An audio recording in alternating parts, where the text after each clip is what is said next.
Bonjour, aujourd'hui je vais vous parler d'un comic, c'est idéal pour Halloween. Alors je m'excuse d'avance pour la qualité de la vidéo qui va encore être pourrie. J'ai remis ma lampe de youtubeuse parce que le soleil se couche tôt, l'éclairage est toujours pas bon ici, et le téléphone se met souvent en PLS. De toute façon, si vous venez pour de la bonne qualité d'image, c'est pas ici qu'il faut venir, hein, ça c'est clair. Mais si oui, je vous parle un petit peu de comics que j'apprécie, que j'aime ou pas, hein, parfois c'est des trucs que j'aime pas. Là en l'occurrence c'est un truc que j'aime bien, mais où à un moment je me suis arrêté parce que je trouvais que ça tournait en rond. Mais sur le début, franchement, c'est cool. La série dont je viens de vous le dire, ça s'appelle Vogoon. C'est la série idéale pour aujourd'hui. Aujourd'hui, nous sommes le 31 octobre, c'est Halloween. Une série qui est vraiment bien pour ça. Alors, pour la petite histoire, Vogoon, c'est une série dessinée par Eric Powell. Hop, on voit le trait qui est là. Le trait, il est juste magnifique. Enfin, moi, j'aime beaucoup le trait d'Eric Powell. Je pense qu'un de ces quatre, je vais craquer et m'acheter la fin de la série, c'est sûr. Enfin, la fin de la série. La série, elle est toujours publiée aux États-Unis. D'ailleurs, je vais vous raconter un petit peu l'histoire de Vogoon. Bah, surtout de la publication, parce que Vogoon, en fait, c'est juste le personnage que vous avez ici, qui est l'homme de main de la mafia locale, dans un monde un peu à la Tim Burton. C'est-à-dire qu'en fait, il y a des ghouls, il y a des fantômes, il y a des zombies, il y a des mutants, il y a des scientifiques fous, il y a des robots, il y a des extraterrestres, voilà, voilà. Du coup, c'est vraiment sympa parce que ça, c'est pas l'univers classique du comics, hein, c'est un monde un peu fantasmagorique que je trouve vraiment bien et qui du coup colle complètement avec la thématique d'Halloween. Et donc la série, elle a démarré en 98, donc écrite et scénarisée par Eric Powell tout seul, dont le trait est encore une fois très très bon, hein. Ouais, il y a des images là-dedans, regardez ça. Hop là. C'est hyper classe. Donc le trait il est vraiment très sympa. Ça démarre en 98 chez Avatar Press. Alors Avatar Press c'est un tout petit éditeur qui a bossé aussi avec Rob Liefeld, je crois, mais qui a pas très bonne réputation. C'est marrant comme Rob Liefeld. Et donc The Goon, il y a eu 3 numéros chez Avatar Press. Au bout de 3 numéros, Eric Powell il estimait que la série n'était pas assez pas assez soutenue par Avatar et que au niveau de la qualité c'était pas ça, donc ça l'intéressait pas. Il a préféré attendre la fin du contrat qu'il avait signé avec Avatar Press, le contrat d'édition. Et une fois que le contrat s'est arrêté, il a cherché un autre éditeur. Il n'a pas trouvé. Il a tapé à plein de portes. Il a pas trouvé. Donc il s'est dit, ben, je vais le faire moi-même. Il a monté sa boîte d'édition qui s'appelle Albatros Exploding Funny Books. Parce que oui, malgré le thème un peu avec des fantômes et tout, c'est une série humoristique. Il a d'ailleurs gagné un Eisner Award sur la série humoristique. La série a gagné beaucoup d'Eisner Awards, notamment celle de la meilleure série d'ailleurs en 2005. Donc il a monté sa boîte d'édition, il a signé quelques numéros là-bas en 2002, et en 2003, Dark Horse est venu frapper chez lui en lui disant je sais pas pourquoi on a refusé quand tu es venu nous proposer la série, mais là on voudrait que tu viennes chez nous. Donc Eric Powell il a dit bah ok, très bien, allons-y. Je signe chez Dark Horse, donc en 2003 il est chez Dark Horse. Il a fait plusieurs TPB, moi c'est les TPB que j'ai ici, là, c'est du Dark Horse Comics, hein. J'en ai plusieurs, hein. En fait si je vous en parle aussi aujourd'hui c'est parce que c'est ressorti chez Delcourt en édition intégrale. Et chez Delcourt vous avez l'équivalent du tome 0 à 3 je crois, donc le numéro 0 c'est celui-ci, voilà, Rough Stuff. Numéro 1, Nothing But Misery. Le numéro 2, My Mother's Childhood. Je vous fais profiter de mon magnifique accent anglais en plus. Le numéro 3, Hips of Renation. Donc là, ça se termine là-dessus, hein, sur la VF. J'ai comparé, c'est exactement la fin. Alors dans la VF, vous avez aussi tous ces petits bonus vraiment cool. Franchement, l'édition française chez Delcourt, elle est impeccable. Puis c'est un gros pavé, ça fait toujours plaisir. Le prix, je l'ai pas en tête malheureusement. Bon, je présume que c'est au moins 30 euros. Moi j'ai aussi le volume 4. Je m'étais arrêté au volume 4 parce que, encore une fois, c'est ce que je vous expliquais, je trouvais que ça tournait en rond. Je trouvais que c'était toujours des histoires un peu courtes. Genre, il y a un truc qui arrive, boum, c'est résolu en épisode, on passe à autre chose. Et qu'il n'y avait pas de fil conducteur.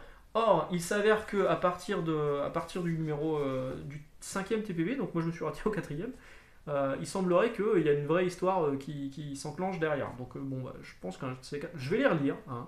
Là, on est en confinement. Alors, moi, je suis pas vraiment en confinement parce que je vais continuer à travailler en click and collect.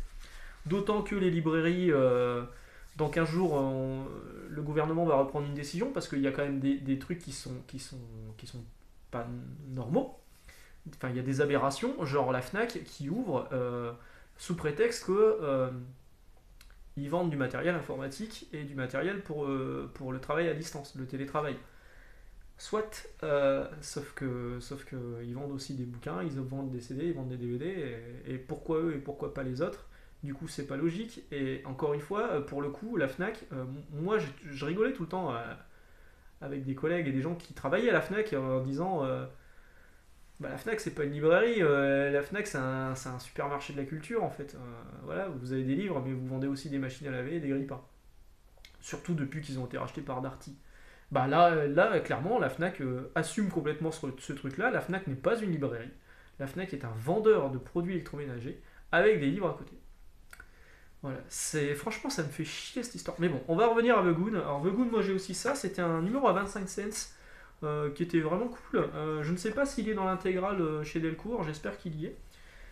Mais voilà, donc Eric Powell, entre-temps, je vous ai dit il est arrivé chez Dark Horse en 2003.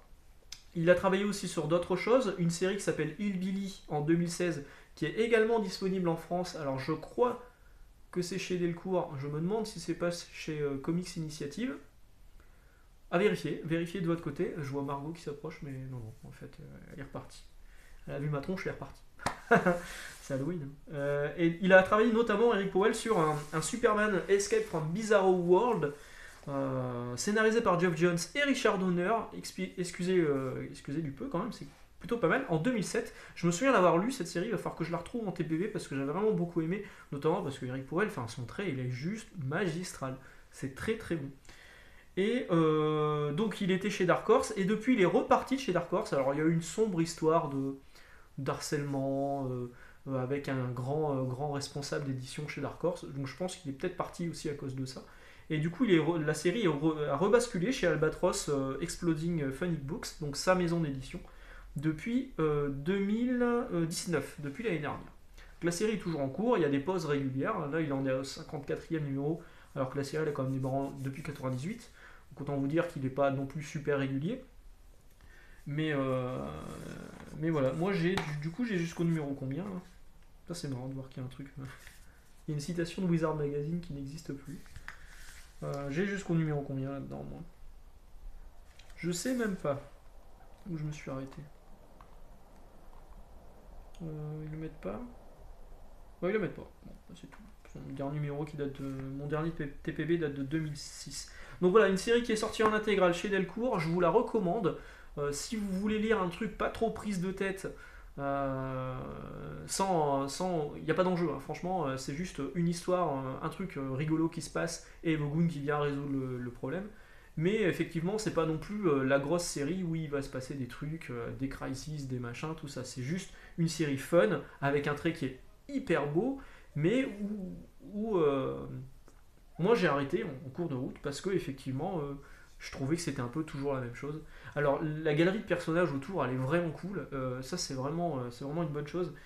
Et je vous invite à tester au moins ce premier intégral ou alors d'acheter peut-être les anciennes éditions parce que là c'est un intégral mais c'était déjà édité il y a quelques années chez Delcourt en hardcover single issue, enfin en hardcover volume par volume. Si vous les trouvez d'occasion, à la limite essayez. Mais vraiment là sur cette approche d'Halloween, je me suis dit il faut que je trouve un comics d'Halloween sur lesquels conseiller. Je regarde dans ma bibliothèque, je fais putain mais Vogoon, évidemment Vogoon. Et en plus cette semaine, quand on était encore ouvert, on ouvre les bacs et qu'est-ce qu'on voit? Vogoon l'intégrale. On en a reçu 3, on en a vendu 2, il en reste qu'un. D'ailleurs vous l'avez vu peut-être sur la vidéo, je vais vous parler rapidement du boulot. Nous on a ouvert un click and collect, donc du coup vous pouvez commander vos bouquins sur le site de mon enseigne, je ne vais pas vous donner le nom mais vous le savez de toute façon. Et vous pouvez venir retirer en magasin et nous passer un coup de fil si jamais il y a un CD ou un DVD en plus qui vous intéressait, parce que franchement ça casse les couilles de perdre le mois de novembre. Alors je comprends, hein, je suis le premier à gueuler quand il y a quelqu'un qui a pas de masque ou on voit des trucs aberrants des fois dans le magasin. Bon, nous on essaie de faire très attention, on a toujours un masque, moi je me nettoie les mains non-stop. Euh, on fait vraiment gaffe à tout ça. D'ailleurs, pour l'instant, je suis passé à côté, touche du bois. Euh, mais perdre le mois de novembre, c'est hyper chaud, quoi. C'est hyper chaud. On ne sait pas comment on va s'en relever, hein. On ne sait pas comment on va s'en relever. Et on ne sait pas combien de temps ça va durer. Et surtout, moi, je pense à d'autres librairies qui n'ont pas les reins aussi solides que mon enseigne, parce que c'est quand même un gros groupe. C'est pas Fnac, hein, mais c'est un gros groupe. Je pense notamment à Astro City. Putain, j'espère vraiment qu'ils vont s'en sortir, les mecs, hein, parce que mais ils vont s'en sortir, c'est sûr. C'est sûr. On va être là pour les soutenir, même si moi j'achète beaucoup moins qu'à une certaine époque. Tous les témoignages sont là, quoi. Donc soutenez vos libraires, évidemment, en allant acheter l'intégrale de Vogoon ou autre chose. Et puis joyeuse Halloween. Et du coup, comme nous sommes samedi, vous devez savoir que ce soir, on se retrouve à 21h sur la chaîne de Comics Guardian, donc pas ici, mais sur la chaîne de Comics Guardian, avec le commis des comics, avec Rubrique de G, avec Poison Fanny, avec j'ai plus le nom en tête, je suis désolé, Anto Spidey, je sais plus. Vous m'excuserez ceux que j'ai oubliés. Et donc rendez-vous ce soir sur la chaîne de Comics Guardian pour un live où on va participer des quiz, on va débattre et puis on répondra aussi sans doute à certaines questions. Soyez pas trop, soyez sympa. Me posez pas des questions trop ambiguës. Me parlez pas du mec qui a fait 4 vidéos cette semaine pour dire dépêchez-vous, ça va être le confinement, venez acheter vos romans chez moi, vos comics chez moi et tout. C'est bon, il y a un moment, c'est bon, on a compris, t'as pas besoin de faire 25 vidéos pour dire que le confinement arrive. Enfin là, c'est vraiment profiter du truc et ça, c'est ce que je déteste. Bref, voilà, bonne Halloween et à ce soir. Ciao.